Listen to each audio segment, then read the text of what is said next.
You ever wonder how trees manage to get water from their roots to their very tops without a pump? The secret is in osmotic pressure. Let's explore.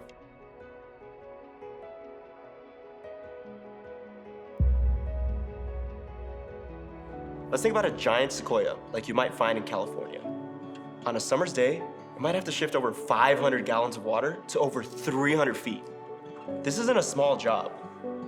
The solution actually lies in using osmotic pressure, with a little help from capillary action, but you can go through that in biology class. First things first, what is osmotic pressure? Osmotic pressure is the pressure exerted by a solvent to prevent the inward flow of water across a semi-permeable membrane.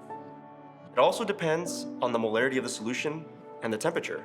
To calculate osmotic pressure, we use the formula pi is equal to mRT, where pi is the osmotic pressure, m is the molarity of the solution, r is the ideal gas constant, and T is the temperature in Kelvin. Now let's look at an example.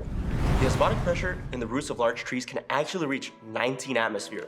What molarity of a tree sap solution would cause this pressure on a day when the root temperature is 15 degrees Celsius? Well, first, we need to rearrange our initial formula to make molarity m the subject. Now let's substitute in our values. The osmotic pressure pi is 19. R, the ideal gas constant, is 0.082. To convert the temperature from degrees Celsius to Kelvin, we add 273 to it, meaning that T in our formula is 288 Kelvin. Using these numbers, we get a final value of 0.80 molar. This tells us that in order to have an osmotic pressure of 19 atmospheres on a day with a root temperature of 15 degrees Celsius, the molarity of the tree sap needs to be around 0.80 molar.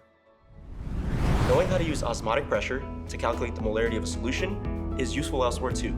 It gives us an alternative method as chemists with which to accurately determine the molarity of a solution. A quantity that is important as it allows us to control and predict the outcomes of reactions. And finally, what does this mean for trees? Well, if we look at the equation, it tells us that the greater the molarity of the tree sap, the higher the osmotic pressure in the tree, and hence, the greater movement of water up that tree. It also tells us that during the warmer months, the osmotic pressure in the trees will be higher. This makes sense, as during these months, they will be photosynthesizing more and thus have a greater need for water in their leaves. So now you know, no pump required on a tree, just a clever use of osmotic pressure. That's pretty neat, huh?